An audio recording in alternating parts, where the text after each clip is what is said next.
مرحبا متابعينا الكرام، أترككم مع أبرز العناوين. التجديد أو الرحيل، برشلونة يهدد 5 لاعبين، صفقة برشلونة الجديدة قادمة مجانا، دي يونغ يثير القلق في برشلونة، إصابة داني أولمو في منتخب إسبانيا. قبل البدء في التفاصيل، لا تنسوا الإعجاب بالفيديو والاشتراك بالقناة وتفعيل الجرس ليصلك كل جديد. كورازون. أكد تقرير صحفي إسباني أن نجم برشلونة غاب عن تدريبات منتخب إسبانيا التي أقيمت اليوم بداعي الإصابة. وبحسب صحيفة موندو ديبورتيفو الإسبانية، فإن داني أولمو نجم برشلونة ومنتخب لاروخا لم يشارك في مران الفريق اليوم قبل مواجهة سويسرا. وأضافت الصحيفة أن هناك شكوك قوية حول مشاركة أولمو في مباراة الأحد على ملعب جنيف. وكشف لويس دي لافوينتي المدير الفني لمنتخب إسبانيا خلال المؤتمر الصحفي قبل التدريب أن أولمو تعرض لكدمة في المباراة الأخيرة ضد صربيا. وأشارت الصحيفة إلى أن أولمو لا يزال في طور الاختيار ولا يستبعد أن يلعب ضد سويسرا، على الرغم من أن دي لافوينتي أصر في مؤتمر صحفي على أنهم يعطون الأولوية لصحة اللاعبين الدوليين وأنهم لا يريدون المخاطرة. وأوضح دي لافوينتي في المؤتمر: لم يتدرب داني أولمو، لقد تلقى ضربة قوية خلال مباراة صربيا، ولا نعرف كيف سيشعر بين الآن وغدا. قرر أحد اللاعبين المستهدفين من قبل برشلونة عدم تجديد عقده مع ناديه والرحيل إلى وجهة أخرى في الصيف المقبل. وكان برشلونة قد حاول ضم جوناثان تاه مدافع باير ليفركوزن في نهاية الميركاتو الصيفي الأخير، ولكن لم تتم الصفقة. وقال تاه في مقابلة مع صحيفة زود دويتشه تسايتونغ الألمانية: لن أجدد عقدي، قراري واضح كما كان من قبل، لن أجدد لأسباب احترافية، ما يزال لدي عقد حتى عام 2025 وحتى ذلك الحين سأبذل قصارى جهدي من أجل ليفركوزن. وأضاف: مسيرة كرة القدم قصيرة، ولهذا السبب كان لدي دائما فكرة استغلالها إلى أقصى حد. ببساطة أريد استغلال الإمكانات الموجودة في مسيرتي، وفي الصيف شعرت أن الوقت قد حان للنظر في شيء جديد. واختتم: كانت لدي العروض الأخرى في الصيف، ليس فقط من بايرن، أحب اللعب في ليفركوزن، لكن تمنيت أن تكون الأمور أكثر عقلانية وألا يكون هناك الكثير من العواطف المتداخلة. أكد الصحفي فيكتور مالو أن وضع فرينكي دي يونغ يثير القلق في برشلونة، حيث أنه غائب منذ 136 يوما ولا أحد يعرف متى سيعود. النادي لم يحدد مدة معينة لعودة الهولندي، وهو ما أثار القلق والذعر لدى الجماهير، خاصة وأن دي يونغ من أهم اللاعبين في خط الوسط. وأشار الصحفي فيكتور مالو إلى أن أجر فرينكي دي يونغ مع برشلونة هذا الموسم يصل إلى 25.2 مليون يورو. ووفقا لما ذكره، فقد طلبت إدارة برشلونة من دي يونغ تقليل راتبه أو تأجيله أو تجديده، لكنه اللاعب الهولندي رفض ذلك. وتحدث فابريزيو رومانو عن موقف مانشستر يونايتد الإنجليزي من ضم فرينكي دي يونغ لاعب وسط برشلونة خلال الميركاتو الصيفي الأخير. وقال رومانو إنه لم يكن هناك أي شيء على الإطلاق بين مانشستر يونايتد ودي يونغ هذا الصيف.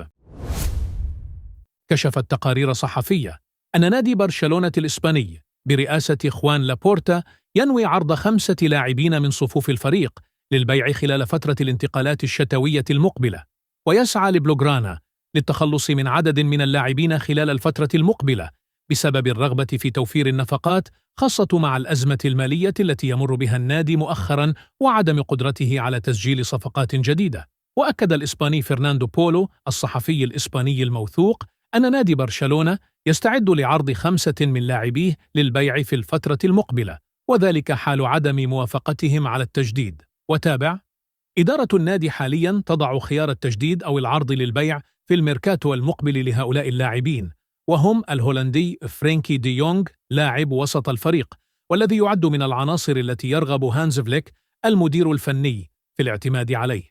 وأضاف: القائمة تضم أيضا كل من رونالد أراوخو، أندرياس كريستنسن، إنيو مارتينيز وإريك غارسيا، ولكن هناك نية لعرض التجديد عليهم أولا.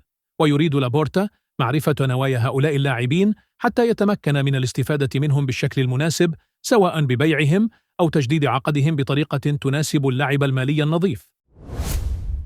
تحدث البرازيلي فيتور روكي مهاجم برشلونة المعار إلى ريال بيتيس عن الفترة التي لعبها بقميص البارسا.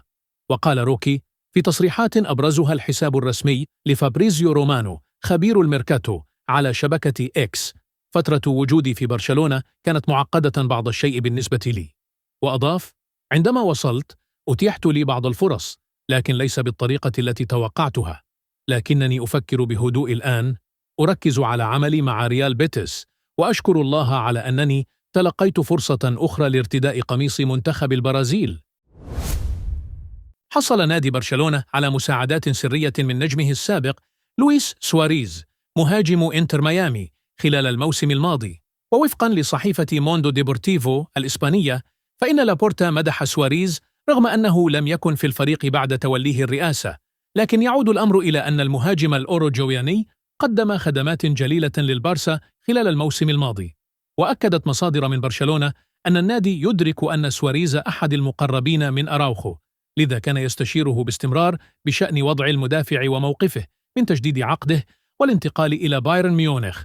وأشارت إلى أن خلال إحدى الاستشارات حذر سواريز برشلونة من أن أراوخو منجذب بالفعل للانتقال إلى بايرن ميونخ، لأنه يريد المنافسة على الألقاب الكبرى بعيداً عن الأمور الاقتصادية. وعقب هذا التحذير اجتمع برشلونة مع وكلاء أراوخو وأخبرهم أن النادي يريد تجديد عقد اللاعب لتشكيل مشروع يستهدف الألقاب الكبرى، لكن بعد مرور عدة أشهر لم يحصل البارسا على إجابة من اللاعب. وكشفت أن برشلونة عاد للتشاور مع سواريز بعد ذلك بشأن وضع أراوخو، وعرف منه أن الأخير لم يتلقى جميع تفاصيل الخاصة بعرض النادي، لذا تحرك لابورتا بشكل مباشر في مارس الماضي وتحدث مع اللاعب مباشرة، وشرح له العرض الذي قدمه ديكو لوكلائه والمشروع الذي كان متوقعاً على المدى القصير والمتوسط. فاجأ الإنجليزي جود بيلينغهام نجم ريال مدريد ناديه بنبأ سار خلال التوقف الدولي الجاري. ووفقاً لصحيفة ريليفو الإسبانية، أصيب بيلينغهام في 23 من أغسطس الماضي خلال تدريب في فالدي بيباس، وأكدت التقارير الأولية أن عودته ستستغرق 5 أسابيع، ما يعني أنه سيكون جاهزاً في الديربي ضد أتلتيكو على ملعب متروبوليتانو. وأشارت إلى أن الفحوصات الطبية الخاصة ببيلينغهام عقب الإصابة أثارت القلق، لأنها جاءت في العضلة الأخمصية في ساقه اليمنى. وأوضحت أن بيلينغهام بعد أن تجاوز المرحلة الأولى من التعافي فاجأ أطباء ريال مدريد بمدى تطور حالته، وبات هناك تفاؤلاً بأنه سيعود قبل الموعد المحدد له بأسبوع كامل. وذكرت أن بيلينغهام سيلحق بمباراة إسبانيول في سانتياغو برنابيو، ثم يحصل على راحة خلال مباراة ألافيس خارج الديار من أجل أن يستعد لخوض الديربي في الجولة التالية.